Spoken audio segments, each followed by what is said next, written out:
ఆయన చావుకు కారణమై ఈ రోజు ఆయనకి శత జయంతి ఉత్సవాలు చేస్తున్నామని గొప్పగా చెప్పుకోవడం సిగ్గుచేటని కూడా ఈ సందర్భంగా తెలియజేసుకుంటున్నాను.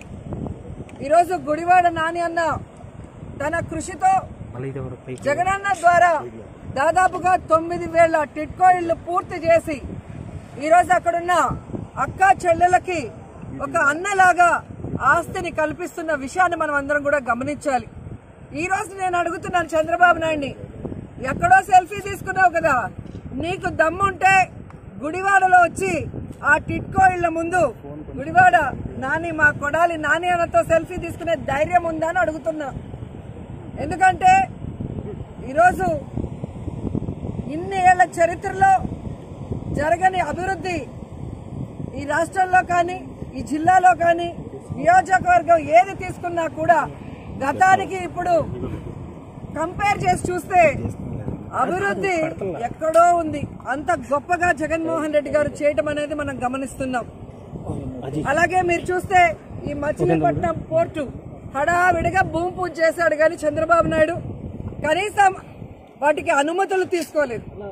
ఈరోజు జగన్మోహన్ రెడ్డి గారు ఈ పోర్టు నిర్మాణం కోసం అనుమతులన్నీ తీసుకొని కోర్టులో ఉన్న కేసుల్ని పరిష్కారం చేయించి దాదాపుగా 1,700 ఎకరాలతో ఫస్ట్ ఫేజ్ 5,000 కోట్ల రూపాయలతో జగనన్న చేతుల మీదుగా ప్రారంభం కాబోతుందని గర్వంగా కూడా చెప్పగలను. నిజంగా ఒక్క పోర్టు కట్టాలంటేనే 10 ఏళ్లు ఆలోచిస్తారు.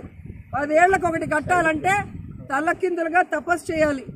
కానీ జగన్మోహన్ రెడ్డి గారు ఏకంగా ఈ 4 ఏళ్లలో 4 పోర్టులని శంకుస్థాపన చేసి పనులు ముందుకు తీసుకెళ్లడం మీరందరూ కూడా గమనించాలి.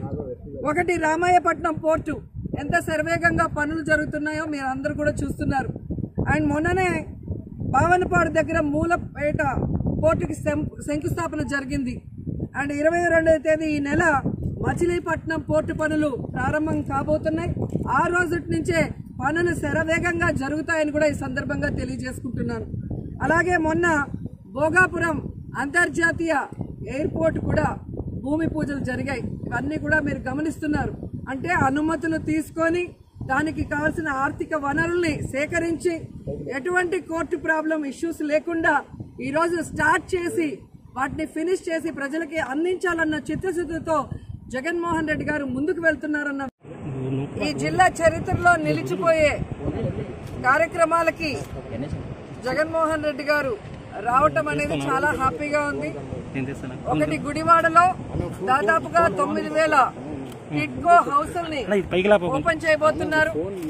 అలాగే ఈ జిల్లా వాసులు ఎన్నో ఏళ్లుగా కలలు కంటున్న మచిలీపట్నం పోర్టు పనులు ప్రారంభించబోతున్నారు. అలాగే 2,145 టిట్కో ఇళ్లు మచిలీపట్నంలో కూడా ఇవ్వబోతున్నారు. చంద్రబాబు నాయుడు ఏ విధంగా ఎన్నికల ముందు హడావిడిగా భూమి పూజలు చేసి పోయాడే గాని ఎక్కడైనా వాటిని పూర్తి చేసి ప్రజలకు అందించాలన్న ఆలోచన లేకపోవడం అనేది మనం గమనించాలి. ఈరోజు జగన్మోహన్ రెడ్డి గారు ఒక శంకుస్థాపన చేస్తే, ఒక పూజా కార్యక్రమం చేస్తే అక్కడి నుంచి పనులు శరవేగంగా జరిగి అవన్నీ కూడా ప్రజలకి అందుబాటులోకి తీసుకురావడం మనం కళ్ళారా చూస్తున్నాం. ఈరోజు ముఖ్యంగా గుడివాడలో మొన్న వచ్చారు ఎన్టీఆర్ గారి శత జయంతి ఉత్సవాలని.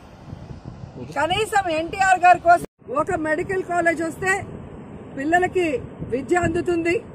దాంతోపాటు సూపర్ స్పెషాలిటీ హాస్పిటల్ కూడా రావటం వల్ల ఆ చుట్టుపక్కల ప్రాంతాల ప్రజలకి మంచి వైద్యాన్ని కూడా అందించే అవకాశం ఉంటుంది.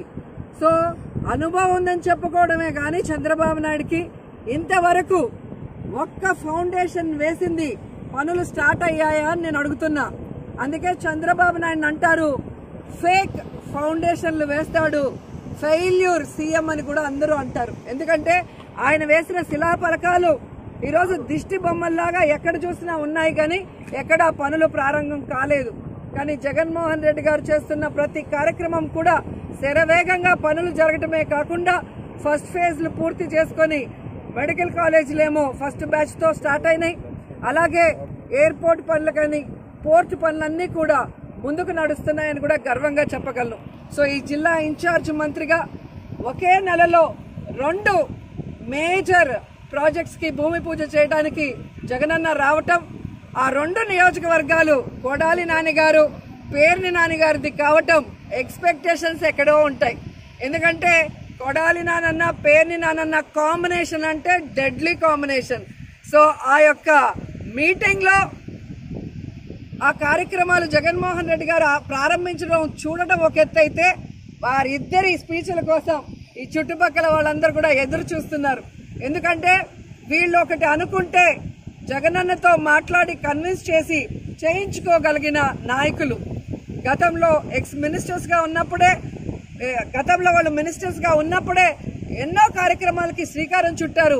అవన్నీ కూడా ఇప్పుడు పూర్తయి జగనన్న చేతుల మీదుగా పూర్తవటం మా అందరికీ కూడా చాలా సంతోషంగా ఉంది, గర్వంగా ఉంది అని కూడా ఈ సందర్భంగా తెలియజేసుకుంటున్నాను.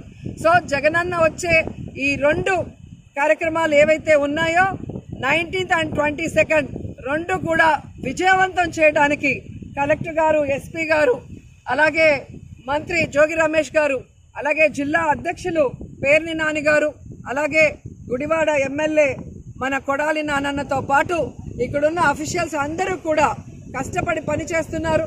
సో వైఎస్ఆర్ కాంగ్రెస్ పార్టీ కుటుంబ సభ్యులందరూ కూడా ఎదురు చూస్తున్న రోజు రానే వచ్చేసింది. సో రెడీగా ఉండండి 19-22. సో మనకి పండగే పండగ కృష్ణా జిల్లాలో. హాయ్ ఫ్రెండ్స్, మా టుడే టుమారో యూట్యూబ్ ఛానల్ చూస్తున్నందుకు చాలా థ్యాంక్స్. మరిన్ని లేటెస్ట్ వీడియోస్ కోసం వెంటనే సబ్స్క్రైబ్ చేయండి. అలాగే ఈ బెల్ ని కూడా రింగ్ చేసేయండి. మా నోటిఫికేషన్స్ అన్ని మీ మొబైల్లో వస్తాయి. అలాగే మా వీడియోస్ మీకు నచ్చితే లైక్ చేయండి, షేర్ చేయండి, నచ్చకపోతే కామెంట్ చేయండి.